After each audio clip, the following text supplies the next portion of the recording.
Hi, good morning. I'm Tim, and this is Selfless Awakening, where I like to ground all of this mindfulness stuff, this spiritual stuff, self-help stuff. This is day 23 of my 30 Days of Awakening series, and this has been so much fun. Hi, everyone who's joining in. Welcome. I have a live Insta story going right here, and I'm going to be, so you're going to see me looking at the YouTube camera here. And sometimes I'm going to be looking over at the Instagram. Hi, welcome everyone. Hi. So today, one of the crew that I've been thankful has been coming to the live Insta chats quite a bit. Sent me a direct message asking about brought up a topic, and I think this is a great topic for day 23. That I want to talk about. And the way I do this video series, by the way, is I meditate, I get super present, super identified with myself as the constant non-physical awareness that's behind my thoughts, that's around my body, that's always there. I get really tapped into that. And then I ask in the morning, what could I talk about today to be of service to others? And something always pops in my head. And this is the 23rd day of this. And so today, I thought would be a great time to talk about this topic, which I know a lot of people are experiencing who are awakening. Hello, welcome everyone. All of those of you who are awakening, you've no doubt come into this experience. What do you do if you have to live with people that are low vibrating? What do you do if you have to live with people who are low vibrating and you're starting to become more high vibrating? Or another way that I can say that is, hello, welcome Carrie. What do you do if if you feel like you're starting to get your life together, but you used to hang out with people that are constantly negative and complaining, and you don't know what to do next. You don't know, you don't feel like you can just cut them out of your life, especially if you're living with them. Like if you're living with a person that's low vibrating, and you are just awakening and lighting up and detaching from all of your stories and working on yourself, what do you do? How do we deal with that? Yeah, okay, great. Yeah, totally dealing with that. Exactly. So let's look at that, okay? So here's the idea. There are two parts of it. Number one, we have to learn how to make peace with the situation we're in. We have to learn how to have gratitude for those negative people. We have to learn how to love them. We have to learn how to be okay with exactly where we are on one level. On another level, we need to start using the law of attraction to create the next step for us. Because sometimes we are in physical experiences, like maybe we're living with some roommates that are really, really complaining, and you're realizing, whoa, I can't believe that used to be my vibration, that used to be my energy, that I used to vibrate at a frequency where I would have friends that would complain all the time. By the way, when I say vibrate at a frequency, it's really important to notice that, because on this awakening journey, on this journey where you're deepening into the identification of self as non-physical, the more that you deepen into an identification of that, what happens is you automatically start evolving. You start detaching from your old stories. You start detaching from complaining energy. You start detaching from all of the stuff that's haunting you. And it feels, when as you become more and more aware of yourself as the non-physical self behind your thoughts and in your body, the voice in your head automatically stops complaining as much. Like that's already a part of it. So when we talk about getting to a more high-vibing person or a more high-vibrating frequency within ourselves, what we're really talking about is the natural evolution of our mood, the actual emotional state we live in, because we're detaching.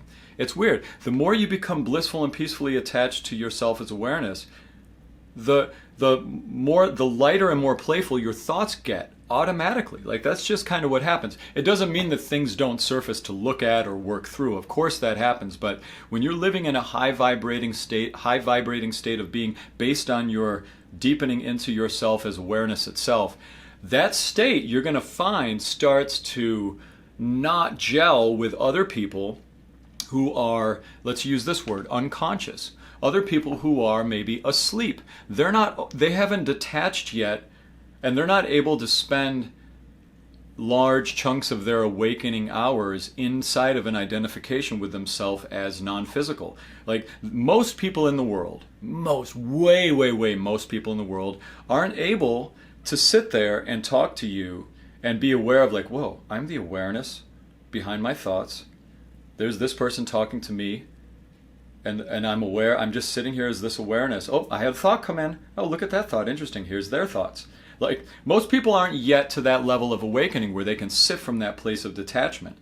But as we do that, our vibration increases. And as our vibration increases, it becomes really obvious other people who are not vibrating at the same frequency as you. And it's very common to evolve out of vibrating with a person that you used to be in vibration with before, that maybe you were tight friends with before.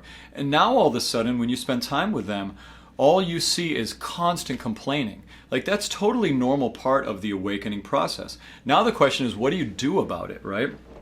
So here's the thing. So let's say you're living with roommates, or you're living at home, and your family is just, you realize, oh my God, my family is so negative. Or you've got a roommate that's just constantly in a heavy place, and this friend doesn't want to, they don't want to work on it. They're not open to solutions or how to think, but they just want to complain to you. It's like, what do you do? Well, here's the thing. This is the first step, is like, it's learning how to, inside of the emotional, when you feel your roommate being negative or you feel your family being negative, the first thing you need to do is learn how to make peace with it. You need to learn how to love them in spite of their negativity, because here's why.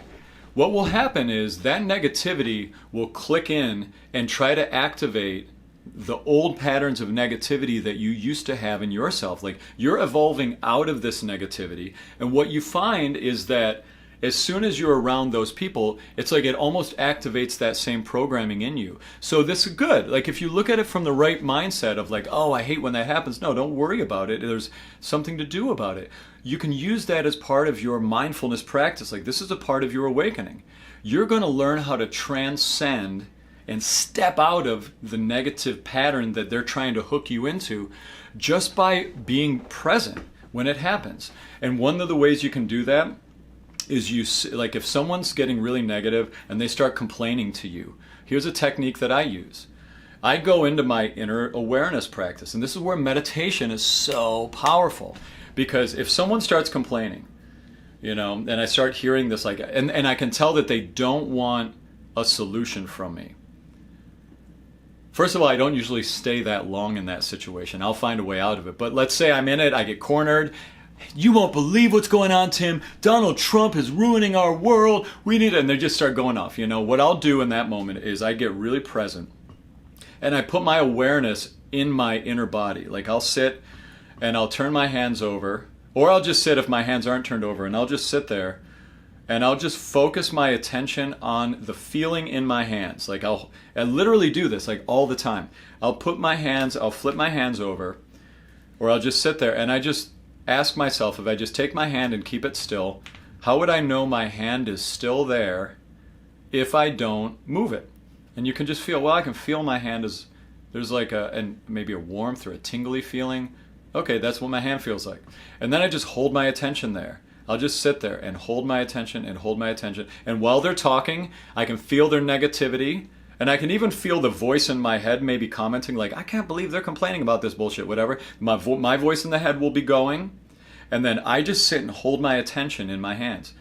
And what that does is that takes you out of an identification with yourself as the voice in the head. Because as soon as you think you are that voice in the head, you're lost. You're going to be caught in the argument. You're going to be caught in the patterned thinking that they're doing. You're going to start bitching with them. And then you're going to wake up and go, wait, I just was bitching with you for 20 minutes and I didn't even mean to. It's so easy to get pulled into it, especially if this was someone who was in your life before and you were connected in that way. Because, what happens, we can easily get back in those patterns. So by you anchoring your awareness in your body, and just like when they're talking, you just think about your hands. What that does is that keeps a little bit of your awareness out of the voice in your head and helps you better not react to their emotional state of being. It's like they can be emotional. You can even be emotional to their emotion, and you can sit behind it. And you can sit there and be like, whoa, I'm really pissed off at there's a lot of anger in me coming up in what they're saying. And then you can sit behind it. You get behind it and you just hold it. Another way you can do it is focus on the breath. Don't do like a when a friend's bitching at you, but you can just get really still and just feel the air, okay? And these are a couple different practice techniques that you can use in the moment when someone's bitching to you. And you don't engage. You don't engage. You don't try to change what they're saying. You don't change it at all. You allow it to you allow the bitching to come out and go. And then there is a change that you're going to make. But before I talk about the change, I want to read a couple comments. Hey, everybody. Hi, John. Hi, Jesse. Oh, we have lots of great people in here tonight. Cool. Okay, so I got a couple comments here. Really want to raise my vibration, but don't know how. How do I create love and light as my frequency? Great question.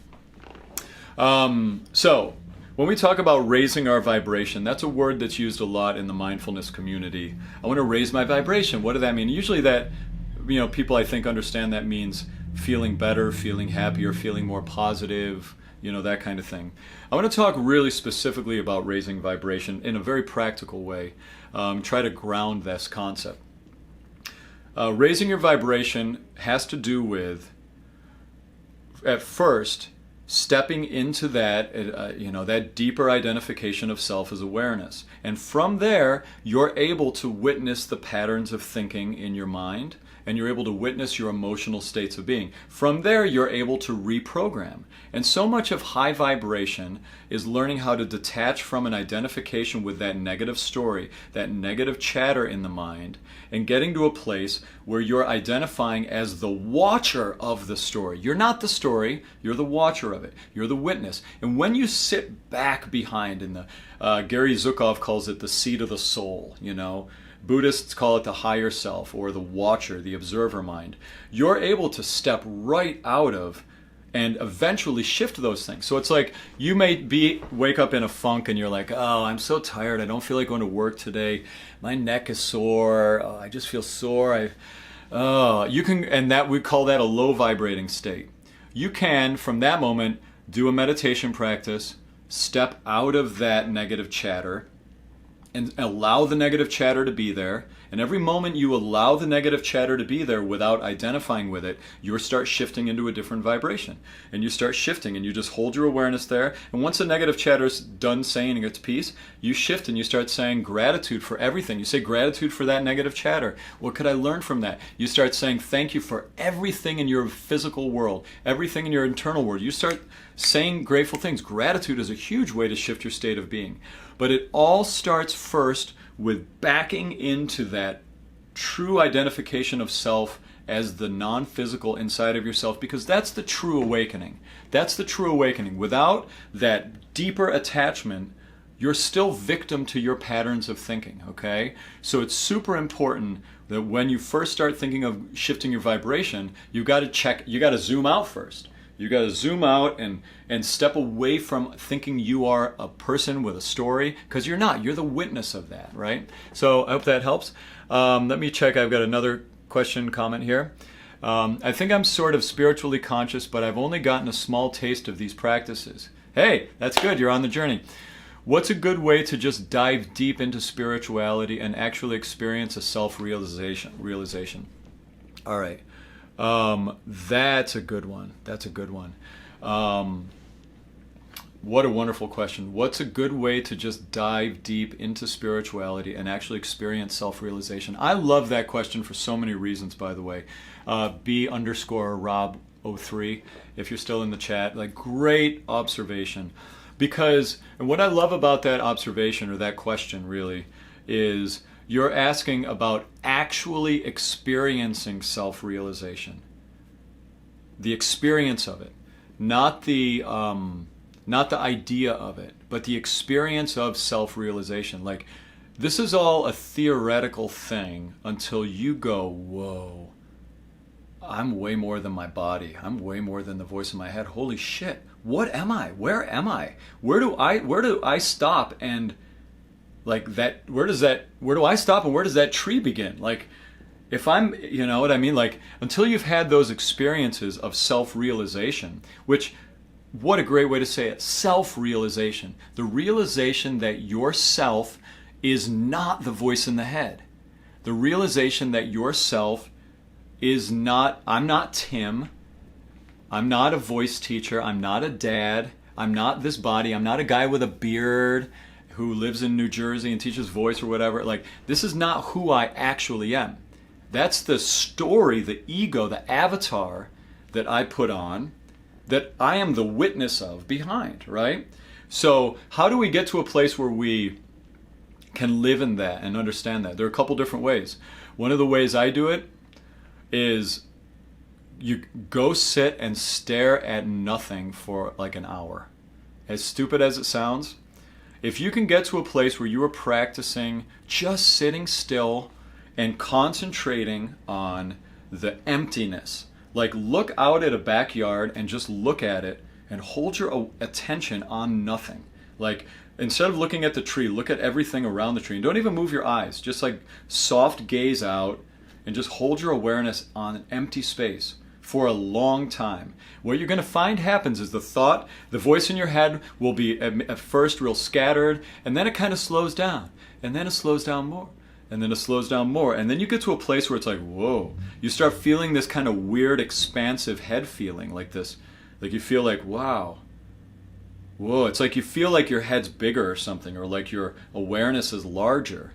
And you feel, and you can get to a place if you do this regularly where you just feel literally like you can step out, like the voice in the head goes from firing crazy monkey mind, as Buddhists call it, to it becomes like little thought.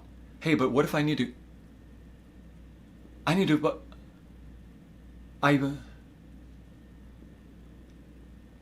you get to this place where you really feel the emptiness inside of yourself. And that's self-realization. It's learning how to sit inside of that stillness and realize that's youth all throughout your life. And there's such a beautiful thing to that. Like that's one aspect of it. Another aspect of it, and I mean, I'm just being honest here because this is the truth of what can happen sometimes. And I'm not encouraging to go out and do this, but a lot of people have had awakenings. There are two ways people have awakenings. They have awakening where they check into that deep non-physical through traumatic experiences, abuse, pain, and then they literally pop out of themselves because the idea of self was too painful. That's what happened to Eckhart Tolle. It's kind of what happened to me. And did happen to me, yeah, actually. And you just pop out of it and you realize, whoa, like I'm not that anymore because that's too painful. That's one way. Another way people have these experiences, psychedelics. It's true. You can have an identification with yourself as something other than the egoic construct, other than the avatar version of yourself, the story Tim and his. You can check out of that story in a psychedelic experience. It's the same thing. It's like that's kind of a way that pushes you into and through and out of your identification with self. And that's what people talk about. They have these transcendent experiences. You'll hear a lot on YouTube and online people talking about ayahuasca. They're talking about psilocybin cubensis, which you find in mushrooms. And it's becoming more and more in the world of psychology and therapy for depression and PTSD. All of these things, the psychedelics, are really becoming in play now. Watch the TED Talks, lots of TED Talks on that. And there are people that are having transcendent experiences just by doing mushrooms one time. And then after that, they're able to understand now that deep self-realization, that identification of self. Now, here's the thing. I don't encourage playing with it and experimenting frivolously with these things because they're very powerful, and there's still some research on, if people have potential schizophrenia or certain issues psychologically where it can activate and trigger and cause some people to have experiences that maybe they don't want to have. But that being said, there's definitely something to look at there. And I think in the next 20, 30 years, as likely the controlled, it's going to move down in a controlled substance down. So people are going to be experimenting with it more and more. But the reality is we don't need the mushrooms or need the psychedelics to have this experience. That's just, as if I'm being really honest, a few of the ways I know. You can go crazy deep meditation, crazy deep yoga, long extensions of yoga. You can have a trauma, unfortunately, a big pain thing that pops you out, and that you can't do anything, it happens to you. Or you can have a psychedelic experience. So if you're talking about how to actually get into self-realization, these are some actual things. In addition to that, things that are going to help you are reading a lot of teachers around mindfulness and spirituality, and people like Eckhart Tolle is a big teacher that had a huge responsibility for helping me identify with and understand the identification of myself as non-physical. And I mean, I would say, in this video we've been doing now for 21 minutes, I've had, I don't know, 10 or 15 moments at least where I'm aware of myself as non-physical. And then I kind of went back into thinking of what I was saying, and then I popped back out again. Right now I'm very present to myself as the non-physical awareness in there, and my voice of my head is coming in, but I'm holding the space. Like I can feel it inside right now. I'm very present right now. Earlier in the conversation, a couple times my mind wandered and I was a little bit in my thinking, but now that I'm talking about it, I'm even more present. And I find throughout the day that I wake up more and more, but it's because I understand what that is, And it takes a while to get so that you understand how to live in that higher self throughout your everyday stuff. You're driving in your car, you're in line at the store.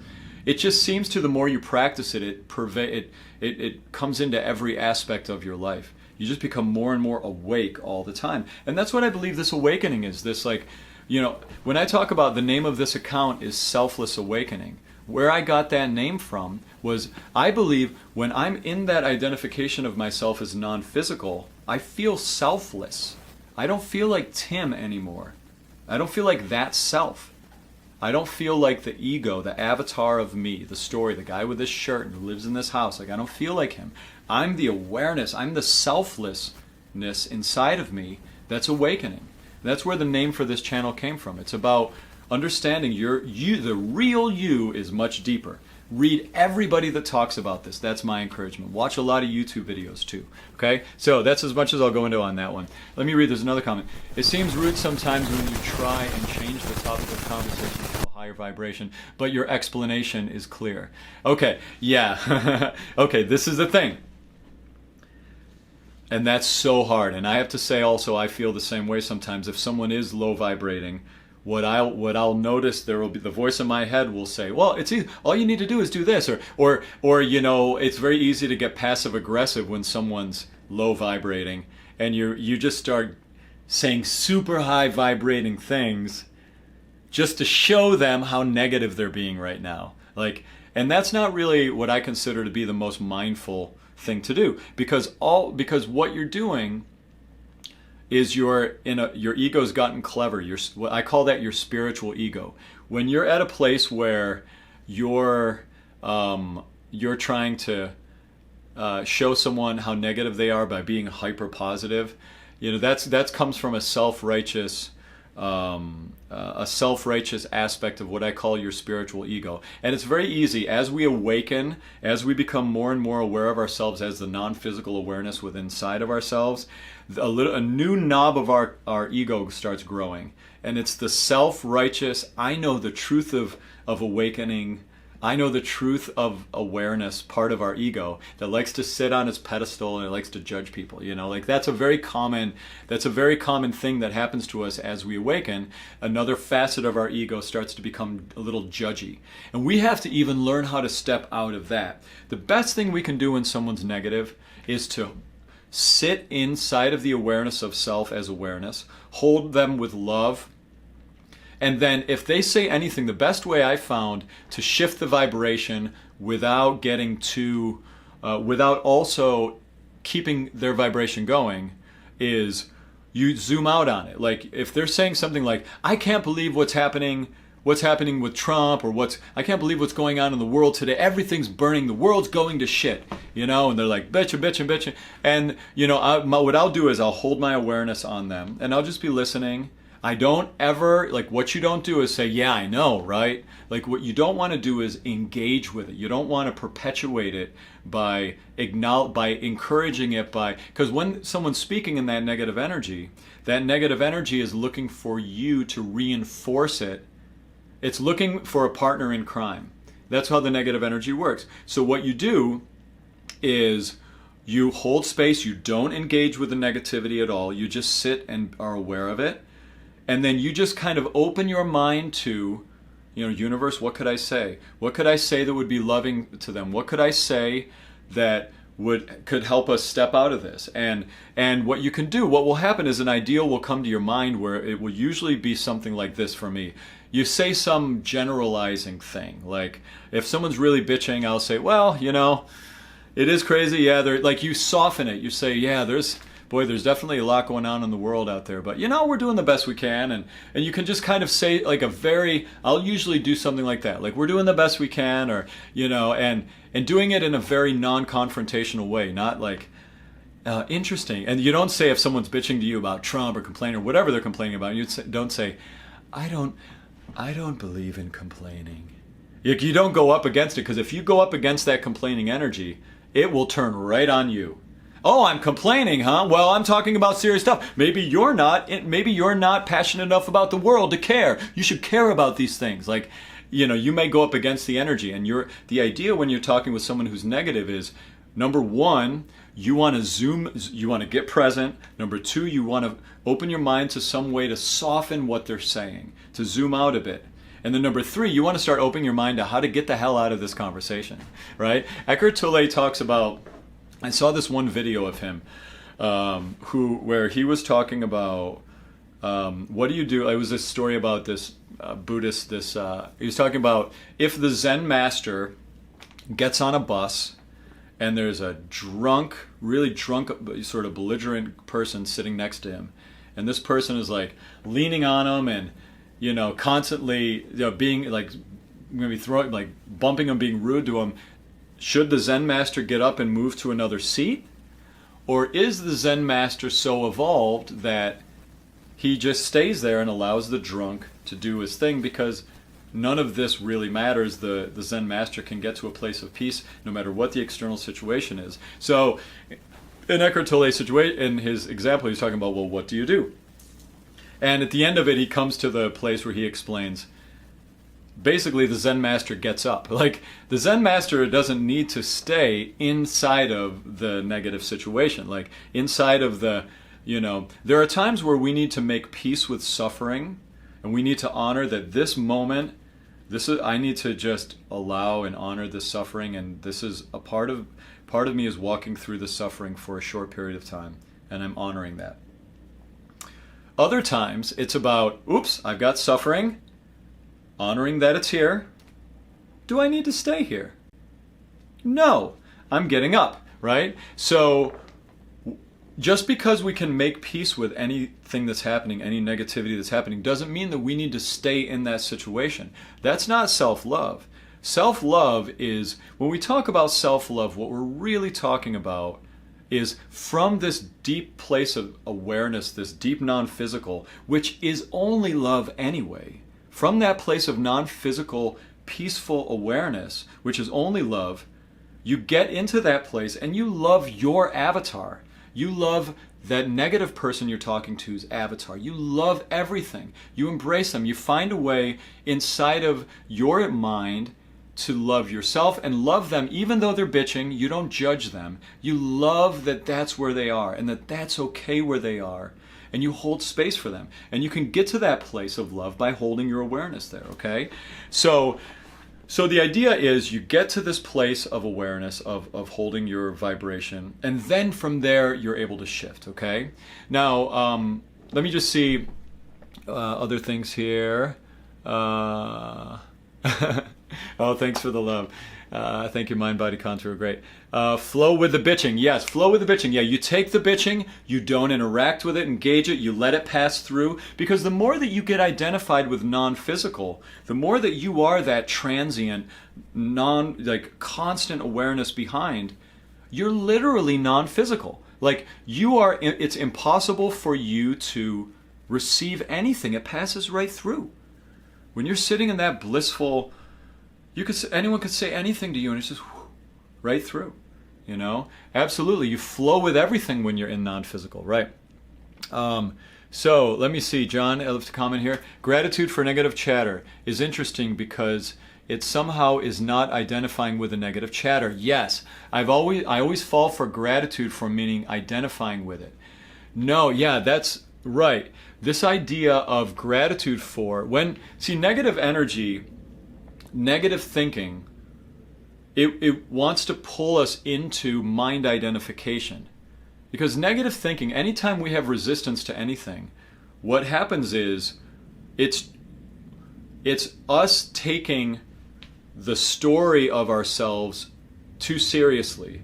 It's us being too caught up inside of the seriousness of our lives. And when we have gratitude for resistance, when we have gratitude for things coming up, it breaks the negativity's ability to pull you into an identification with itself. Because so much of the idea of awakening comes from this idea of loving everything that comes up.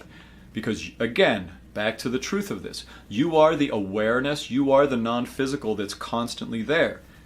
Everything comes up inside of your awareness, of you. Everything comes up inside of it. Every single thing. So you love everything. You love the physical things that come up inside of you. You love the good, you love the bad, because the reality is, when we zoom out enough, we realize there's no such thing as negativity at all. Like negative, bad, positive, good. It doesn't even work like that. Because how many times have you had a negative thing come up that was the best turning point in your life to go do something new that was exciting, that had that not come up, you never would have found such bliss and ecstasy. But in the moment it feels negative. But as we redefine the negativity and find a way to be grateful for, oh, this negativity came up and I love it because I know change is on the horizon. That's called reframing. You take something that feels negative and you find gratitude for it, and therefore you can learn from it and it helps you grow.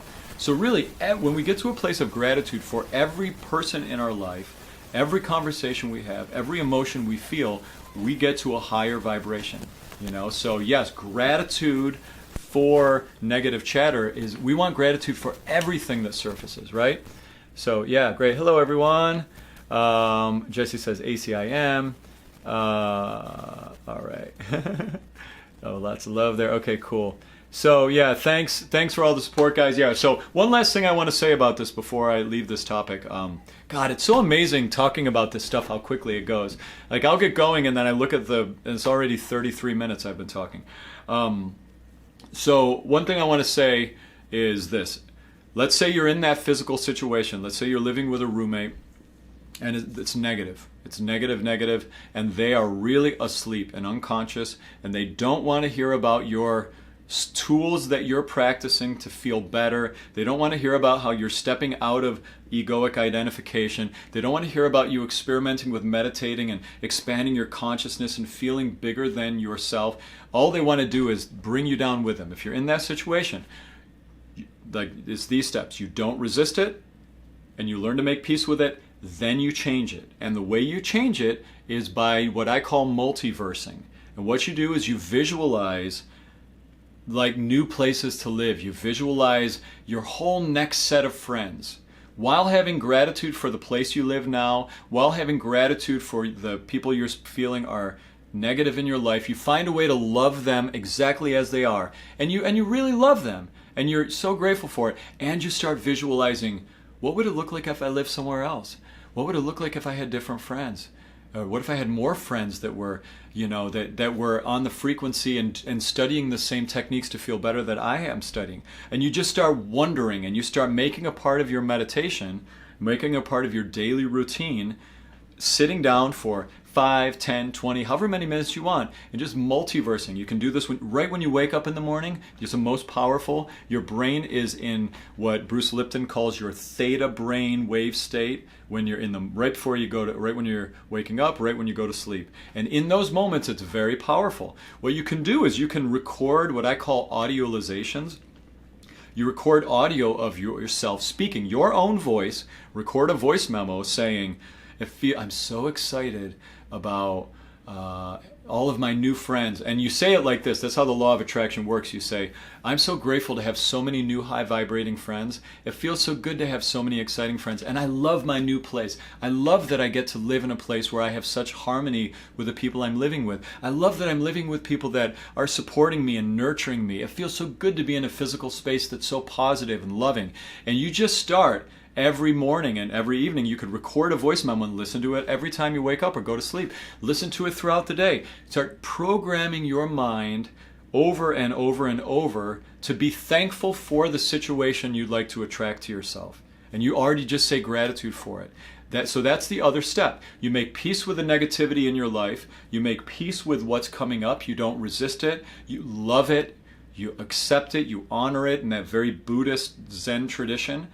And then, in a very law of manifesting tradition, you visualize the multiverses you would like to step into.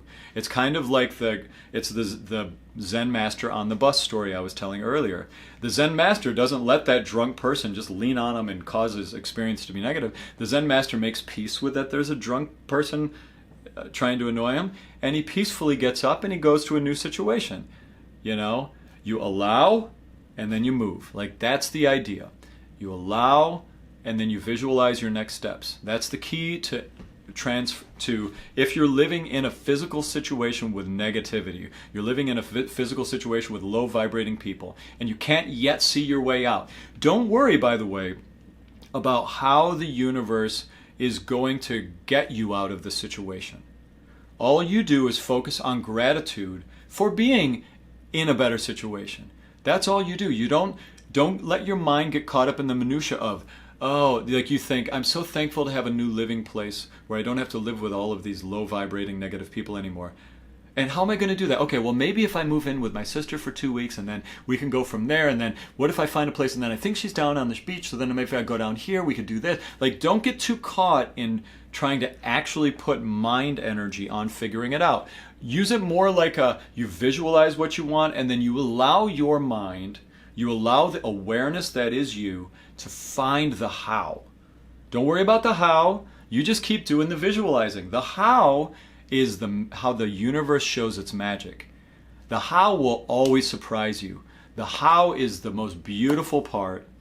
You visualize what you want to attract yourself, and you're grateful for having already attracted it, and then the universe will show you the craziest ways how to get yourself to that place. And you have to be open to receive it, you know. That's the key. That's the big key to this. So thanks, John. Thank you so much. Anyway, I think we'll stop there for today. This was great. Thank you so much for all the participation, you guys. This was great. I think this is something that we all deal with a lot, this idea of how do we deal with negativity? Like, because we all have people around us. Like, we're always it's very common to be at times where you're feeling in one place and you're with people that are in another place. And if you judge them from there, you're not where you think you are. To be here if someone else is there means you're okay with them being there. You're the love, you're so high vibrating that they're not going to disrupt your high vibration. And that's the real truth of it, you know. When we let someone else pull us down, we're not really where we think we are. We're lying to ourselves, okay? And that's the truth. And I know that I could catch myself in times where I'll be upset with someone else's state of being, when really that means I'm not where I think I am if I'm in that place. You know what I mean? So anyway, send you all so much love. This was fun. Man, time flies talking about this stuff. It's so exciting. Yay! All right, so this was day 23 of my 30 Days of Awakening series. I'll be uploading this video on YouTube if you missed it and you want to kind of scroll through, have a little better access than the Instagram video. I will be posting this as well. It stays up for 24 hours. But yeah, you can see all day 21 through 22 is up. Oh, 22 I still need to upload as well. But yeah, there you go. So have a beautiful day, everyone. Thanks again for stopping by. This is really fun. It really gets me high to do this every day with you guys. So cheers. I'll see you tomorrow. Okay? Thanks. And I'll let you know when I'll be on tomorrow. I'm not sure when I'll be on yet, but I'll post it in the Insta story. If you have anything you want to talk about, you'd like me to talk about, feel free to leave it in a comment or send me a direct message. It's been some great feedback. So, all right? Have a good one. Cheers.